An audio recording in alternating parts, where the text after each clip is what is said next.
Welcome to the Play Their Way podcast, where we talk about all things in child first coaching. I'm your host, Laura Jane Jones, and today I'm excited to welcome our special guest, Charlie Crane. Welcome, Charlie. Thanks for joining us. Thank you very much. Great to be here. Charlie Crane is head of children and young people at Sport England. It feels crazy that we've taken this long to get you on the pod, Charlie, but you are here today to chat on a specific topic, really, and that's physical literacy, which sounds like a really big term, and many of our listeners will have heard it, but probably many more haven't. So can you give us a definition of what physical literacy encompasses? Because I know it's not just one thing. No, you're spot on. Okay, so I will do my spiel, my physical literacy spiel. And I think just to start, LJ, with that, if you'd have asked me 5 years ago what physical literacy was, I would have said it was around fundamental movement skills. And I think a lot of coaches, a lot of teachers, a lot of parents are still rooted in kind of thinking it's that. So actually, we created a new definition for physical literacy back in 2023.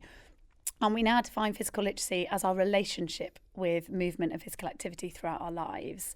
And like any relationship, your relationship with movement, whether you're an adult, whether you're a child, is complex, ever-changing and unique to you as a person. So you've got your own relationship with movement, I've got my own relationship with movement. And what might be helpful to talk through is that I see, well, there's three key parts when you look at the physical literacy consensus statement infographic. Firstly is a blue triangle, and I will refer to these as we talk. So the blue triangle is around how experiences of sport and physical activity give children enjoyment, value and meaning, because we know enjoyment is absolutely critical in getting children to move more. Secondly is around the areas of learning and development around experiences, and that's the move, connect, think and feel. And that's the move side was where the fundamental movement skills were before, but actually experiences need to cover all elements of that, so the move, connect, think and feel. And then the final part of the red circle, and for us at Sport England, the inequalities lens is hugely important. So not every child has the same opportunities and experiences to be active. And the red circle really helps us to understand that a child's relationship with movement is influenced by so many factors, often beyond their control. So the places and spaces they have access to, whether they've got a great coach or a teacher or a parent encouraging them to be active. And that so many children have great experiences of movement, but so many have negative experiences. So for us, physical literacy, if there's one thing listeners will take away today, it's that it's the relationship with movement and physical activity. And that is enjoyment is hugely beneficial, is the key driver. The 4 areas of learning development, and then how important those experiences are for those children. You mentioned the infographic, and I'm sure that we can probably supply the link, because I know there's a YouTube video that Sport England have produced that's got that triangle pyramid on it, and I found that really useful. So I would implore any of our coaches listening to go and have a look at that, because it's a great bite-sized way to kind of see this in action and see it written down. But I guess the thing that I find quite interesting is we talk about play their way as not being a new concept, but perhaps just a label for something that's always existed. Is the new definition of physical literacy really just a name for the missing puzzle piece in explaining lots of things in children's sport, participation and movement? Yeah, I mean, literally, it's like with the same person, because I call it my North Star. I think I've worked in sport and physical activity for 20 or more years. And I think at different points of our strategy journeys, we've talked about inequalities, we've talked about core market, and we've talked about all of these things that matter for children and their sporting experience in isolation. And for me, the consensus statement gives us that long-term view that actually if we get all of these siloed thinking and all these bits and bobs right, we're going to help children build that relationship piece. So it's almost like you can layer up physical literacy and you can layer it back down again to be about enjoyment, holistic development and inequalities. And then all together is what's going to give children great experiences and that lifelong relationship and love. Because for me, this is about a love of movement that we're instilling in children in these formative years that they carry forward into their adulthood. So yeah, you're completely right. It's become my North Star, and it's made me make sense of so much of our work, and especially around Uniting the Movement, which is our 10-year strategy. I'm going to come back to that love of movement piece, because that's something that really intrigues me. But I know that physical literacy is about all the touch points we have with movement throughout our lives. How are we seeing a change in children's relationship with movement and physical development in today's society? Yeah, great question. I think if you look at our active lives data, first and foremost, not enough children are active enough. We've only got 48% of children who are meeting Chief Medical Officer guidelines, so the physical activity guidelines. But their relationship with movement, it's really hard to measure physical literacy. There's other countries like New Zealand, Canada, Australia who measure physical literacy, but we're still on the fence as to whether you can or cannot measure it because it's so unique and so complex to measure. But what we do know through active lives and through other data sets is children simply aren't moving enough. We've got increasing numbers of children who are overweight or obese. We've got 1 in 5 with problem mental health conditions. We've got the physical literacy work has really opened a lid on school readiness. It's not our remit at Sport England, but many of our partners touch in the early years that actually children are turning up to school not able to sit up for 6 hours a day. They don't have the fine motor skills to be able to read and write. And actually, your physical literacy is a child's first literacy. It's the first thing they want to do. They crawl before they walk and talk.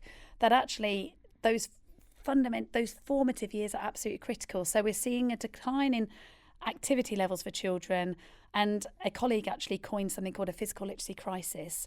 We are seeing through the data sets that children do not have a strong enough relationship with movement.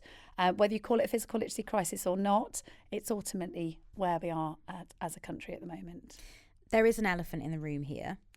Is tech becoming as influential as we fear it is in child's physical movement development? It's good, interesting actually. I went to the ISCA Move conference in Copenhagen a couple of weeks ago, and we were talking about physical literacy.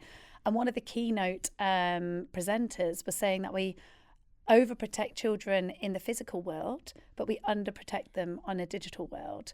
And I think for me as a parent, I've got 2 children. I'm very sort of worried about the technological advances and the impact it's having on their freedom to move outside. So I do think there's a huge factor here with the digital side. And also, our parents, grandparents had a 6-mile play radius. Our children, I don't, sometimes want to let them out on the street because of the dangers of cars. And it's almost like it's not just tech to me. It's how, as a society, we've designed movement out of our children's lives. And it's a real concern, really. But then I did listen to a previous podcast, and I think it was Stuart Armstrong, actually, where there are also, I think sometimes it's very easy to point the finger at digital and blaming that as a sole reason for a decline in children's activity level behaviours. But actually, there's a friendship there. They could be doing esports. So I'm not saying it's the sole reason. I think as a society, we are failing our children because, like I said, movement has been designed out of their lives, both in school settings and in community settings. And I guess that's the thing. We can eradicate tech, but what's the other option for them? We know that play spaces are disappearing on a huge scale in the UK, and like you say, children's play radiuses. So how important is it that we are finding time, space, opportunity for children to move from that very fundamental early years stage? Absolutely critical, because I think if for a child, again, going back to that relationship piece, it becomes part of their day-to-day to walk to school, to scoot to school, to go to the local park on the way back from school, to have the freedom to be able to play in their local streets.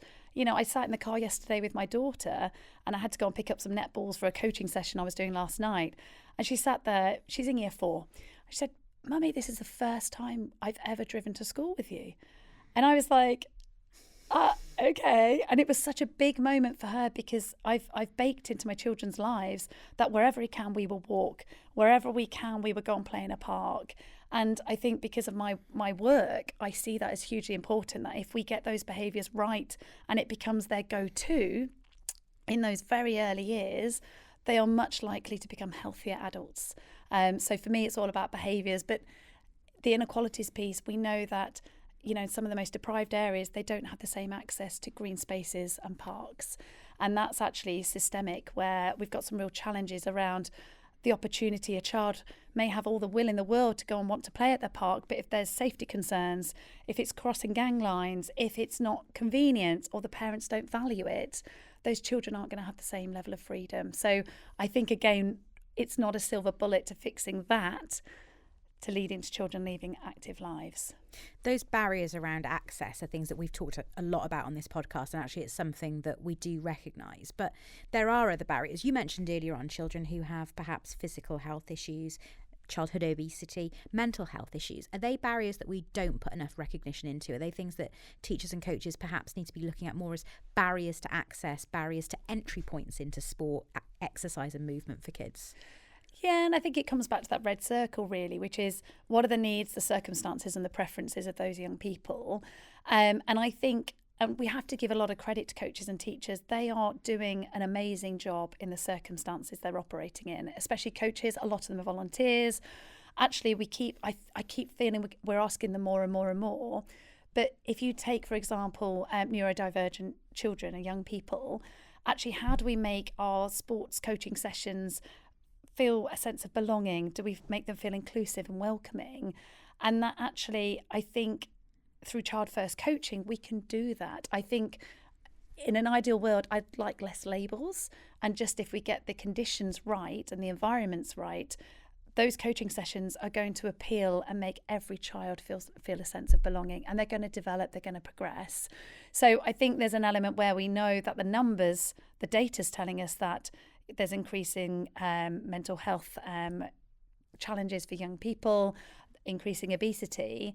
But as coaches, first and foremost, look at the child in front of you and respond to their needs, and seek opportunities for support and training and peer support with this, because I don't think any one coach can do it alone, and that's why Play Their Way coaching communities are so important.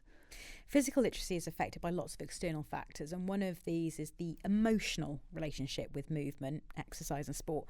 But what does that mean in practice? I know the example used often is when a child is told to sit still on the carpet. Why is that impactful when it's something so simple? In terms of, so I think in a coaching context, that emotional regulation, the emotional connection to sport is absolutely critical. I think within the classroom setting, completely understand, sit still. It's against every child's instinct to sit down and sit still for 6 hours a day. But for us, the physical literacy perspective helps us to better understand what makes a child tick when it comes to sport and physical activity. And actually, for some, they turn up week in, week out because they love the move domain. They love fitness. They love physical acquisition. For others, it's the connect domain. They love taking part with their friends and feeling that sense of belonging. And for some children, it helps them to feel better about themselves. It helps them with their emotional regulation. And it's an outlet for all of the big feelings they may have kept bottled up in school all day. And they come to your sporting coaching session and they can just feel a sense of freedom and just to let themselves sort of relax. So I think for me, the emotional part of physical literacy is understanding that for some children, that emotional pull of sport is what brings them back week in, week out. And actually, how do you understand how that's making them tick? And how do you design experiences that is helping them with that emotional pull?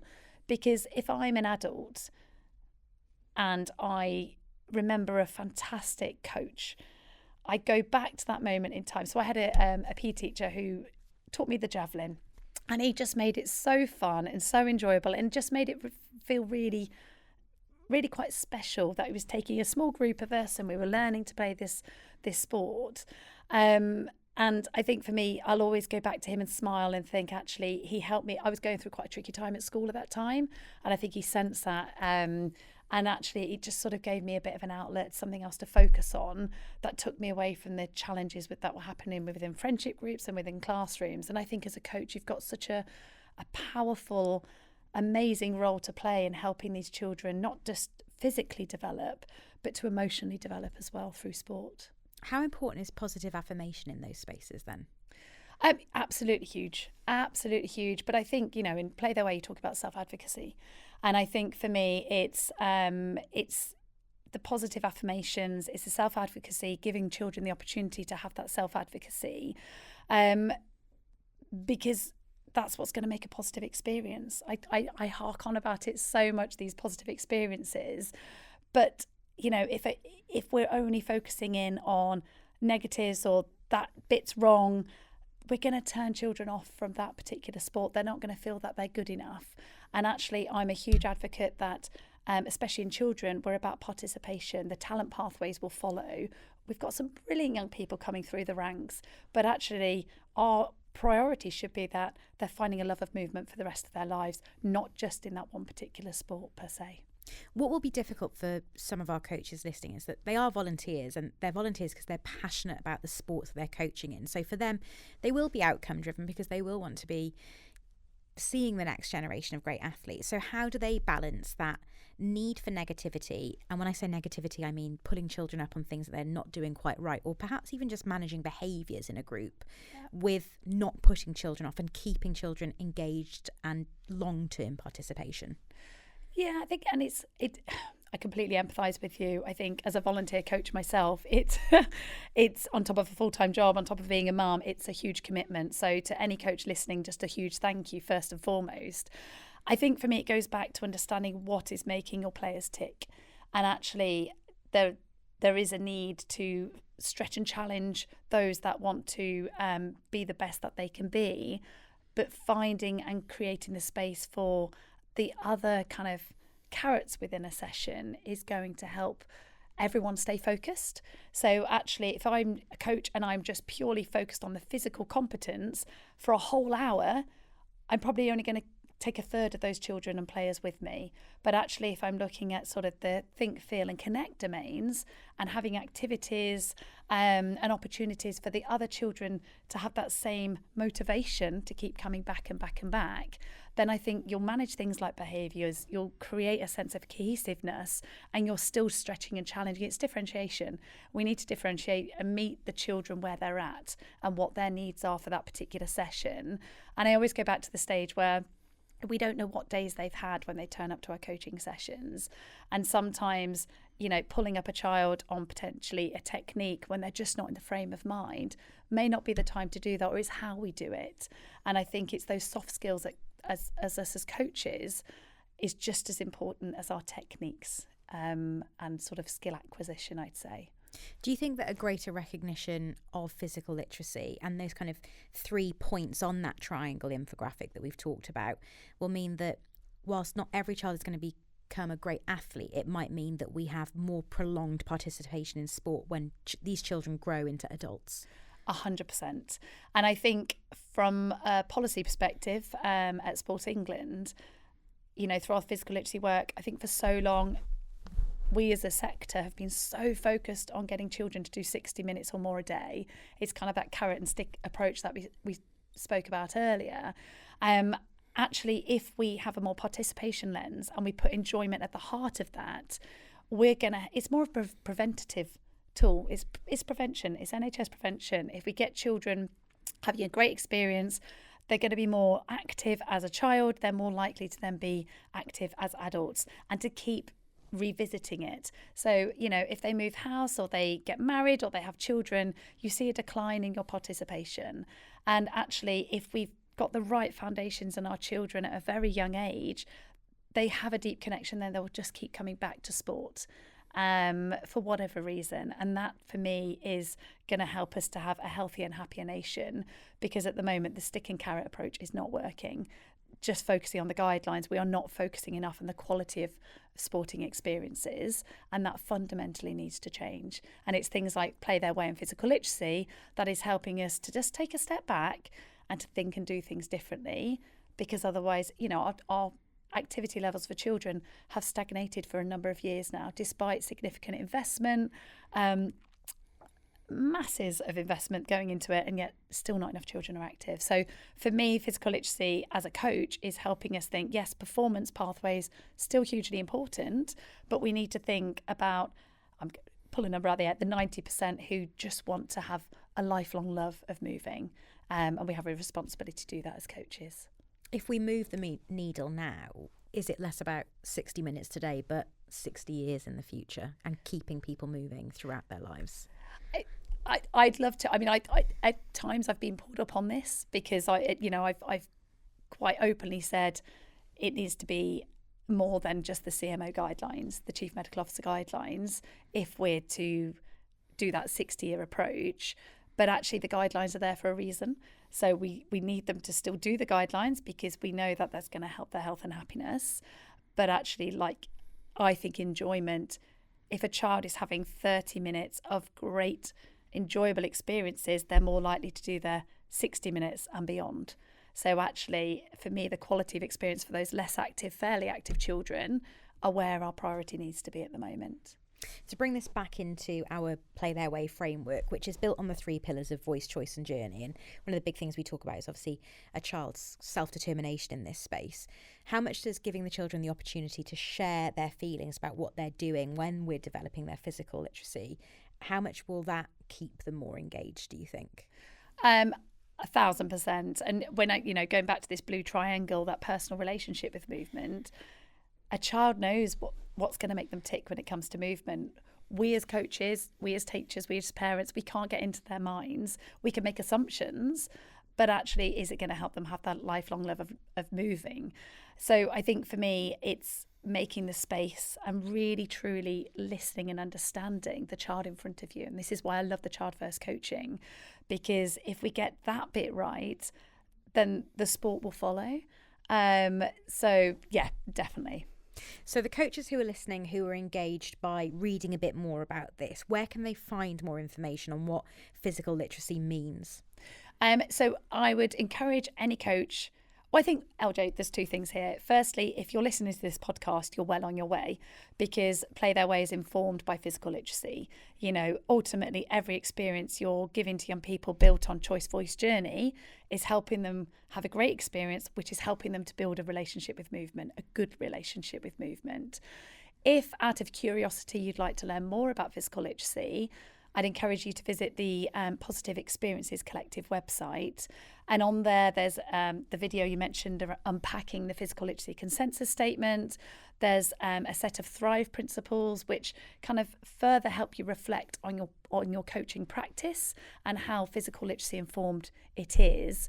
What I'm conscious to do is make sure this doesn't feel bamboozling or another thing for coaches to have to think about. Like I say, if you're already tuning in, you're already on your journey to being physical literacy informed and helping children build that relationship with movement.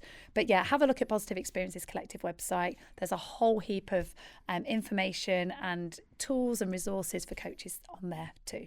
Well, you talk about that bamboozling. I know that a lot of our listeners are coaches who coach coaches. So what's the top line that they're taking to those coaches who might work under them about physical literacy?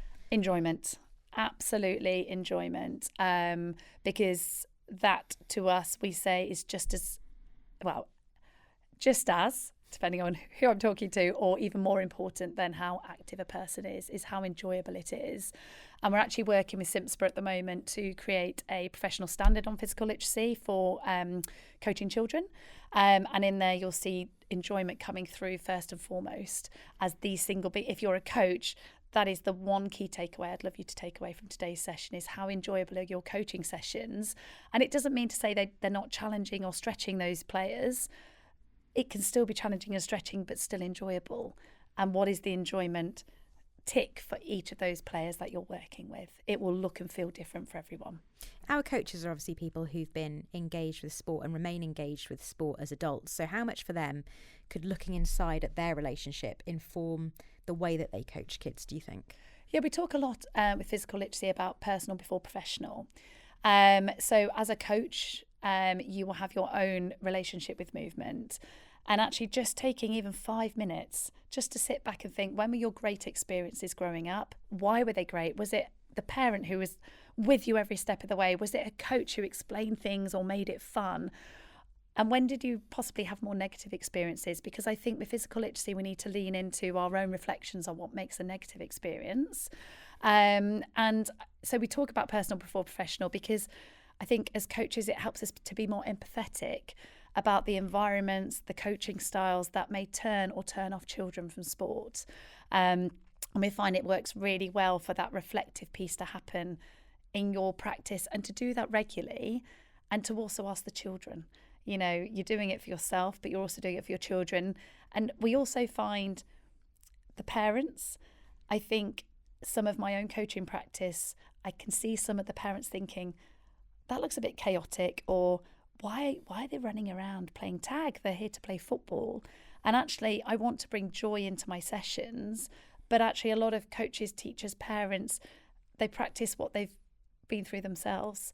And that's where some of this practice needs to evolve. We can't just keep rolling out the same practice. We need to make it child first. And when I was growing up, a lot of the time it wasn't a child first approach within the sports clubs I was involved in. Charlie, that feels like the perfect place to end this for people to reflect on. You've been a fantastic guest. This has been so educational and so enlightening. Thank you for joining us. No, thank you very much for having me. And if you've enjoyed listening, please recommend this to a friend. Leave us a review and follow us on social media at Play Their Way on TikTok, X and LinkedIn, and at Play Their Way UK on Facebook and Instagram. See you soon.